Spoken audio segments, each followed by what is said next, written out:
നിയമസഭാ തെരഞ്ഞെടുപ്പിനുള്ള മുന്നൊരുക്കങ്ങൾ സജീവമാക്കുകയാണ് മുന്നണികൾ. പല സീറ്റുകളുമായി ബന്ധപ്പെട്ട സ്ഥാനാർത്ഥികളുടെ പേരുകൾ, അതിനെ ചൊല്ലിയുള്ള ഊഹാപോഹങ്ങൾ, ചർച്ചകളൊക്കെ തുടർന്നുകൊണ്ടിരിക്കുന്ന ഒരു സാഹചര്യം കൂടിയാണ്. അങ്ങനെ പോകുന്നത് തിരുവമ്പാടി സീറ്റിലേക്കാണ്. അവിടെ മുസ്ലിം ലീഗ് എന്ത് തീരുമാനിക്കുന്നു എന്നുള്ളതാണ്. ഒരു സ്വതന്ത്ര സ്ഥാനാർത്ഥിയെ നിർത്താനാണ് നിലവിൽ മുസ്ലിം ലീഗ് ആലോചിക്കുന്നത്. ക്രിസ്ത്യൻ വിഭാഗത്തിൽ നിന്നുള്ള സ്വതന്ത്ര സ്ഥാനാർത്ഥിയെ നിർത്തിയാൽ വിജയം ഉറപ്പിക്കാമെന്നാണ് ലീഗിന്റെ കണക്കുകൂട്ടൽ.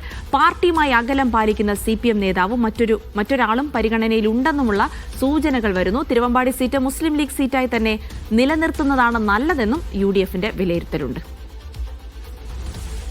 വിശദാംശങ്ങളിലേക്ക് പോകാം. കോഴിക്കോട് നിന്ന് മുഹമ്മദ് അസ്ലം വിവരങ്ങൾ നൽകാനായി ചേരുകയാണ്. അസ്ലം, തിരുവമ്പാടി സീറ്റിനെ സംബന്ധിച്ച് കോൺഗ്രസ് ഏറ്റെടുത്തേക്കാം എന്നുള്ളൊരു സൂചന ഉണ്ടായിരുന്നു. പക്ഷേ നിലവിൽ ലീഗിന്റെ ഒരു തീരുമാനം അത് ലീഗ് തന്നെ വെച്ചുകൊണ്ട് അവിടെ ഒരു സ്ഥാനാർത്ഥിയെ, അതായത് ആ മണ്ഡല പരിചയമുള്ള, മണ്ഡലത്തെ സ്വാധീനിക്കാൻ കഴിയുന്ന ഒരു സ്വതന്ത്ര സ്ഥാനാർത്ഥിയെ നിർത്താമെന്നുള്ള തീരുമാനത്തിലേക്കാണ്. അജയസാധ്യത മുന്നിൽ കണ്ടുകൊണ്ടുള്ള ഒരു തീരുമാനത്തിലേക്കാണ്. അപ്പോൾ ലീഗ് ഇത്തരം ഒരു ആലോചന നടത്തുമ്പോൾ ലീഗിന്റെ മനസ്സിൽ ചില സ്ഥാനാർത്ഥികളുണ്ടോ?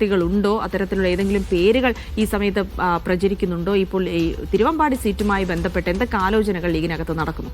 തിരുവമ്പാടി സീറ്റ് സ്ഥിരമായി UDFന് നല്ല മേൽക്കോയ്മയുള്ള സീറ്റാണെങ്കിൽ പോലും മത്തായി ചാക്കോയിലൂടെ LDF പിടിച്ചെടുത്തതിന് ശേഷം പിന്നീടുണ്ടായ സാമുദായികമായ മാറ്റങ്ങളുടെ ഒരു പശ്ചാത്തലത്തിൽ ക്രിസ്ത്യൻ കാൻഡിഡേറ്റുകളെ ഇറക്കി CPM നടത്തിയ പരീക്ഷണങ്ങൾ വിജയിക്കുകയും ആ അർത്ഥത്തിൽ വലിയ തോതിലുള്ള തദ്ദേശ തെരഞ്ഞെടുപ്പിലാണെങ്കിലും പാർലമെന്റ് തെരഞ്ഞെടുപ്പിലാണെങ്കിലും UDFന് വലിയ ഭൂരിപക്ഷം വരികയും അതേസമയം നിയമസഭാ തെരഞ്ഞെടുപ്പിലാവുമ്പോൾ മുസ്ലിം ലീഗിന്റെ സ്ഥാനാർത്ഥികൾ പരാജയപ്പെടുകയും ചെയ്യുന്ന ഒരു കാഴ്ചയാണ് തിരുവമ്പാടിയിലുള്ളത്.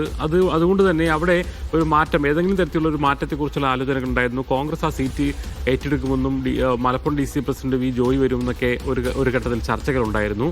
അതേസമയം ഇത്തരം ഒരു സാമുദായിക സമവാക്യത്തിന്റെ പേരിൽ മുസ്ലിം ലീഗ് ആ സീറ്റ് ഏറ്റെടുക്കുന്നത് ശരിയാവില്ല എന്ന നിലപാടാണ് കോൺഗ്രസിനും UDFനും പൊതുവേ ഉള്ളത്.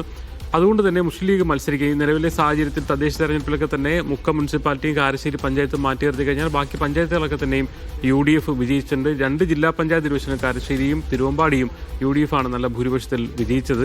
അതുകൊണ്ട് തന്നെ വിജയത്തിലുള്ള അല്ലെങ്കിൽ അടിത്തറ ഇപ്പോഴും നിലനിൽക്കുന്നുണ്ട്. അതേസമയം തന്നെ സ്ഥാനാർത്ഥി നിർണയത്തിൽ മുസ്ലിം ലീഗ് സ്ഥാനാർത്ഥി തന്നെ നേരിട്ട് മത്സരിക്കുകയാണെങ്കിൽ നേരത്തെ പറഞ്ഞതുപോലെ ലിൻഡോ ജോസഫാണ് അപ്പുറത്ത് മത്സരിക്കുന്നത്. നിലവിൽ സമുദായ സമവാക്യം അല്ലെങ്കിൽ ക്രിസ്ത്യൻ കാൻഡിഡേറ്റ് ആണെന്നുള്ള എഡ്ജുണ്ട്. അതോടൊപ്പം തന്നെ ഒരു MLA എന്ന നിലയിൽ യുവ MLA എന്ന നിലയിൽ പ്രവർത്തിച്ചതിൻ്റെ ഒരു ജനകീയത കൂടി അവിടെ ലിൻഡോയ്ക്ക് ഒരു അഡീഷണൽ പ്ലസ് പോയിന്റ് ആയിട്ട് വരുന്നുണ്ട്. ഈ ഒരു സാഹചര്യത്തിൽ ഒരു സ്വതന്ത്ര സ്ഥാനാർത്ഥിയെ രംഗത്തിറക്കിക്കൊണ്ട്, ക്രിസ്ത്യൻ വിഭാഗത്തിൽപ്പെട്ട ഒരു സ്വതന്ത്ര സ്ഥാനാർത്ഥി രംഗത്തിറക്കിക്കൊണ്ട് വിജയം ഉറപ്പുവരുത്തുക, നിലവിലല്ലാതെ തന്നെ മുസ്ലിം ലീഗ് വിജയിക്കാനുള്ള അടിത്തറയുണ്ട് എന്ന് UDF കരുതുന്നുണ്ട്. അതേസമയം തന്നെ വിജയം ഉറപ്പുവരുത്തുന്നതിനാവശ്യമായ ഒരു നീക്കം കൂടി നടത്തുക എന്ന ആലോചനയിലേക്ക് ഇപ്പോൾ ഈ ഘട്ടത്തിൽ മുസ്ലിം ലീഗ് നേതൃത്വം കടന്നിട്ടുണ്ട്. 2 പേരുടെ പേരുകളാണ് പ്രധാനമായും പരിഗണനയിലുള്ളത്. ഒന്ന്, ഒരു നിലവിൽ CPM നേതൃത്വമായി അകന്നു നിൽക്കുന്ന ഒരു പ്രധാനപ്പെട്ട ഒരു നേതാവ്, ജില്ലാ തലത്തിലൊക്കെ പ്രവർത്തിച്ച ഒരു പ്രധാനപ്പെട്ട നേതാവ് പേര് ചർച്ചയിലുണ്ട്. ആ പേരുകൾ ഈ ഘട്ടത്തിൽ പുറത്തുവിടുന്നില്ല എന്നാണ് ലീഗ് നേതാക്കൾ പറയുന്നത്. 2, മറ്റൊരു അവിടെ തിരുവമ്പാടിയിൽ തന്നെയുള്ള ഒരു ഡോക്ടറുടെ പേര് കൂടി, ക്രിസ്ത്യൻ വിഭാഗത്തിൽ നിന്ന് തന്നെയുള്ള ഒരു പ്രമുഖനായ ഒരാളുടെ പേര് കൂടി ചർച്ചയിലുണ്ട്. മറ്റു ചില പേരുകൾ കൂടി ആലോചനകളുണ്ട്. അത്തരം പേരുകളിൽ ഒന്ന്, ഒരു മുസ്ലിം ലീഗിന് സ്വതന്ത്ര സ്ഥാനാർത്ഥിയെ എന്ന അർത്ഥത്തിൽ രംഗത്തിറക്കിയാൽ എല്ലാ തരത്തിലുള്ള, അതായത് രാഷ്ട്രീയമായ അടിത്തറ അവിടെയുണ്ട്, പൊളിറ്റിക്കൽ വോട്ടുകളുണ്ട്, അതോടൊപ്പം തന്നെ ഏതെങ്കിലും അർത്ഥത്തിൽ ക്രിസ്ത്യൻ വോട്ടുകൾ നഷ്ടപ്പെടാനുള്ള സാധ്യത കൂടി മറികടന്നുകൊണ്ടുള്ള ഒരു സ്ഥാനാർത്ഥിത്വം. ഇത്തവണ വിജയിക്കാൻ സാധ്യതയുള്ള എല്ലാ സീറ്റുകളിലും വിജയം ഉറപ്പാക്കുക എന്നുള്ളതാണ് UDF നേതൃത്വത്തിന്റെ ഒരു മുന്നിലുള്ള തീരുമാനം. അതിന്റെ അടിസ്ഥാനത്തിൽ സ്ഥാനാർത്ഥി നിർണയത്തിനും ആവശ്യമായ സാമുദായിക സമവാക്യങ്ങളുടെ നോക്കലൊക്കെ തന്നെയും ആ അർത്ഥത്തിൽ മുന്നോട്ട് പോവുകയാണ്. അതിന്റെ ഗണത്തിലാണ് തിരുവമ്പാടിയും ചർച്ചകൾ നിറയുന്നത്. എന്തായാലും തിരുവമ്പാടിയിൽ മുസ്ലിം ലീഗിന്റെ ഒരു സ്വതന്ത്ര സ്ഥാനാർത്ഥി വരാനുള്ള സാധ്യതയാണ് നിലവിലുള്ളത്. ആ ചർച്ചകൾ നേതൃതലത്തിൽ സജീവമാണ്.